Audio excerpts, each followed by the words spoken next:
Okay. All right, here we go. Greetings, greetings, dear Virgo. That's you. Over here, this is Tarot Lumination, and this is your Astrodoodle simple mini astrology super micro compact report for January 2019. Now, I'm just going to give you some generic material here. I make up these charts for Tarot Lumination anyway because of personal readings and things like that. So I have to make them. So I thought I might as well just more and more start sharing them with people. So I hope this helps. And I'm just going to give you the generic dates first, and then we can get into a little bit more about you guys here. Okay, you'll see in a moment. So we're talking about January 2019. It's a big, big month. We've got two eclipses, one really powerful one early, and a radical shift change ending eclipse, like the end of the Leo Aquarius eclipse from the last year and a half, the whole Leo North Node cycle, that constant stress back and forth between the Leo Aquarius axis. This is the last of it. Now, there's still going to be some echoes and shockwaves from all of this, but it's the last one for now. Anyway, let's get into it. Early on, very early in the month, all planets are going direct just after the new moon, January 7th, okay? So that's it's like being in a river that's flowing at maximum rate with no obstructions. So be prepared, okay? It can be quite a shift if you're not prepared. You don't want to get caught up in the currents that you can't handle. Next, we have the new moon new moon eclipse, January the 5th. Okay, it's actually before the 7th. Ha ha ha. And it's a beginning of a huge pileup, a massive stellium of Capricorn energy. Okay. Next, around the same time, January 7th, Venus is entering Sagittarius and joining Jupiter. So that's very, very sweet for everybody, wherever that part lies in your chart.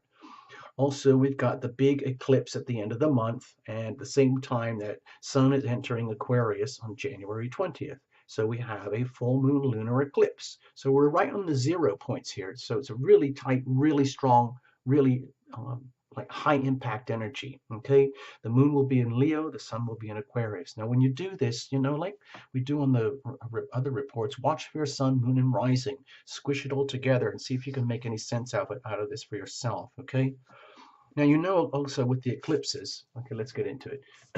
Okay, so this is what it looks like. I know. You don't have to say anything. It's a little weird. We don't have like thousands of dollars of astrology software here, so we do this old school, very old school. So with the eclipses, it almost hardly matters whether it's a full moon or a new moon. Either way, it's a spiritual, emotional, evolutionary gateway. The eclipse, like with the new moon eclipse over here, it's all about new beginnings, of course, right? With the new moon and everything. But for that new beginning to happen, it means saying goodbye to a lot of stuff. So that's why a new moon eclipse can have like a radical impact on your life about moving forward, but it also means leaving a lot behind. Now, in contrast, the full moon eclipse, which is later in the month over here, is also like a radical shift. It is also a spiritual gateway. It's an evolutionary gateway where you can't go back. You enter here, go through the gateway, and come out there. Well, it's much more evident over here in the full moon about everything that you're leaving behind. And then you're facing into into an abyss, the unknown, and whatever unfolds in front of you. And that could be scary. So I don't want to make it too dark sounding, but think of it more like an adventure. Okay. So there's a lot of activity here. Okay. It's a very dynamic month in January. So let's start early here. January the 5th.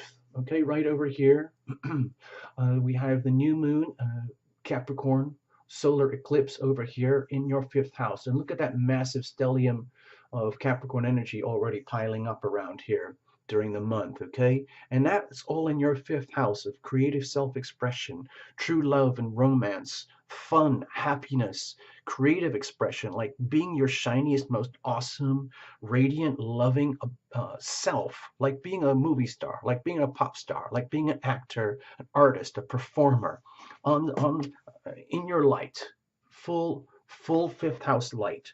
So really awesome chance for new starts and new beginnings here. Just be aware that it will require leaving anything and everything behind that is not appropriate for you.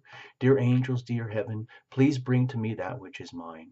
Please take away from me that which is not mine. Okay? So that applies very much to you here. Okay, Virgo? Flipping fast forward over here to January 20th, the sun enters Aquarius over here in your sixth house, very much to do with health and healing habits, expanding your whole notion of what is health, what is healthy, how are you conducting yourself in your uh, even the minutest of daily habits.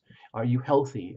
It could be anything like, do you have the right shoes? Do they fit properly? The right laces, the right kind of clothing, the right kind of work and health habits, the right way of posture, the right way of brushing your teeth, the right way of cleansing, refining, and purifying your life so that you can be your most awesome self. Now, also at the same time, you've got the full moon lunar eclipse here, where the moon is in Leo, January 20th. So this is right on the 0 points. So it's very, very tight, very strong. And this is over here marking your 12th house of endings, hidden enemies, uh, connection with the divine, universal love, that beautiful ephemeral feeling of universal love where really nothing matters about except love. But the thing is, back here on three-dimensional Earth, the 12th house can actually be extremely hard energy to understand and handle. Because it can easily translate into the house of self-undoing, the house of hidden enemies, the house of losses, pain, suffering, hospitalization, being put away, shut away, uh, being ostracized, and all of that. So I feel that this axis here with the eclipses is very, very much to do with uh, great opportunities and opening doorways to improving the health by discovering what is not working for you and focusing on what does work and creating new healthy habits, saying goodbye to the old.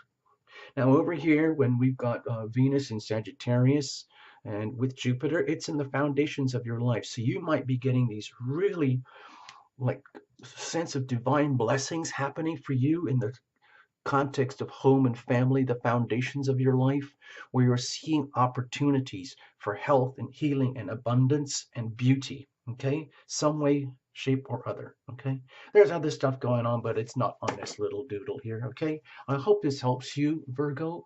And if you need anything, you know where to come. Check out all the links below in the description box and the buttons and the end screens and all of that so you can see what else is going on here at Terra Illumination. Please become a member. Please consider First Friday group healing events, things like that. And if you're in Europe, we're going to start doing Wellness Wednesday soon. Okay, so bye-bye for now.